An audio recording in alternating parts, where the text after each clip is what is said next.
জন্মগতভাবেই কনুইটা একটু বাঁকানো, তার পুরোপুরি সোজা করতে পারেন না। কোটর ছেড়ে বেরিয়ে আসতে চাওয়া দুটি চোখে যখন বল ছুটতেন মনে হতো চাকিং। বিশ্বের হাজারো মানুষ এখনো মনে করেন দেশাবন্ধু মুথিয়া মুরালীধরন বৈধ অ্যাকশনের বোলার ছিলেন না। ভারতের বিশান সিং বেদি তো একবার জেভলিন থ্রোয়ার পর্যন্ত বলেছিলেন তাকে। বেদির সাথে সুর মিলিয়ে ক্যারিবীয় কিংবদন্তি মাইকেল হোল্ডিং বলেছিলেন শটপুটার। নিজেকে শুদ্ধ প্রমাণ করার জন্য কি করেননি মুরালীধরন? আইসিসির ল্যাবরেটরিতে মেশিনের হাতে নিজেকে সঁপে দিয়েছেন বারবার। প্রতিবারই বায়োমেকানিক্যাল পরীক্ষার ফল এসেছে তার পক্ষে। তারপরও আবার সন্দেহ, আবার পরীক্ষা।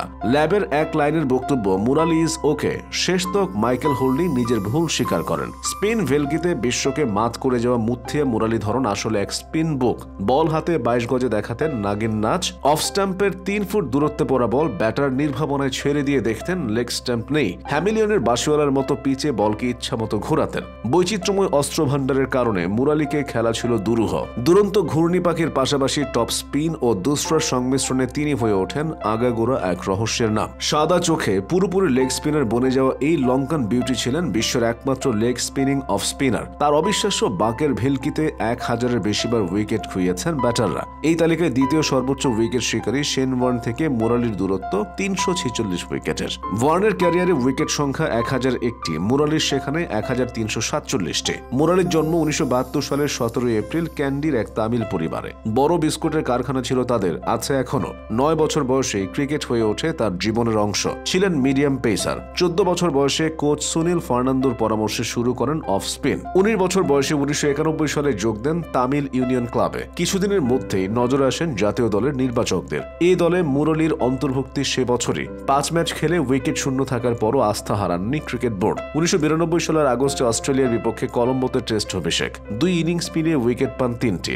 পরের বছর ভারতের বিপক্ষে অভিষেক ওয়ানডেতে 38 রান খরচা নেন 1টি উইকেট। সেই মাসেই সাউথ আফ্রিকার বিপক্ষে মোরাতোয়া টেস্টে পান 5 উইকেটের দেখা। সেই যে চলা শুরু হলো উইকেট মেশিনের, অবসরের আগে তার থামেনি। প্রতিপক্ষের মাঠে পেস সহায়ক উইকেটেও মুরালি হয়ে ওঠেন বিস্ময়ের এক নাম। 1995 সালে নিউজিল্যান্ডের বিপক্ষে নেপিয়ার টেস্টের দ্বিতীয় ইনিংসে 64 রানে তুলে নেন 5টি উইকেট। বিদেশের মাটিতে প্রথম টেস্ট জয়ের স্বাদ পায় শ্রীলঙ্কা। অল্প সময়ে পুরো ক্রিকেট বিশ্বে সাড়া ফেলে দেন মুরালি। ক্যারিয়ার জুড়ে অর্জন স্বপ্নের চেয়েও বেশি। 133টি টেস্ট খেলে 800 উইকেট শিকার করেছেন 23 গড়ে। এক ইনিংসে কমপক্ষে 5 উইকেট নিয়েছেন 67 বার, ম্যাচে 10 উইকেট 22 বার। তার খেলা প্রতি 7 টেস্টের একটিতে ম্যান অফ দ্য ম্যাচ তিনি। সব মিলিয়ে ম্যাচ সেরার পুরস্কার জিতেছেন টেস্টের রেকর্ড 19 বার। সিরিজ সেরা হয়েছেন 11 বার, এটিও রেকর্ড। স্পিন বিশ্বের ক্যারিয়ারে ওয়ানডে খেলেছেন 350টি, শিকার করেছেন 534 জনকে। ওভার প্রতি রান দিয়েছেন 4-এরও কম। 5 উইকেট নিয়েছেন 10 বার, 4 উইকেট 17 বার। ক্যারিয়ার সেরা বোলিং 30 রানে 7 উইকেট। অথচ ক্যারিয়ারের শুরুতে তাকে থামিয়ে দিতে চেয়েছিলেন একজন আম্পায়ার। 1995 সালে অস্ট্রেলিয়ার বিপক্ষে বক্সিং ডে টেস্টে ড্যারেল হেয়ার ট্র্যাকিং এর দায়ে বারবার মুরালিকে নো বল ডাকতে থাকেন।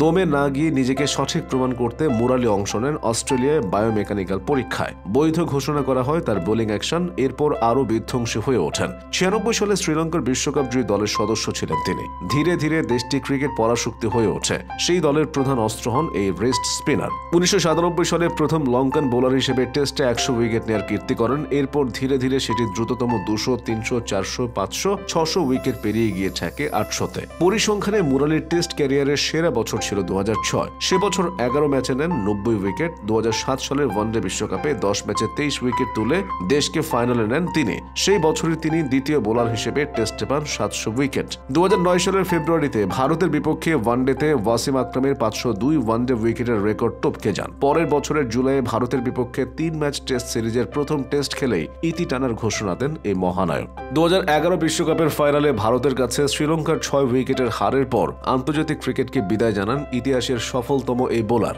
সেটাই মুরালির রোমান্টিসিজমের শেষ মঞ্চায়ন।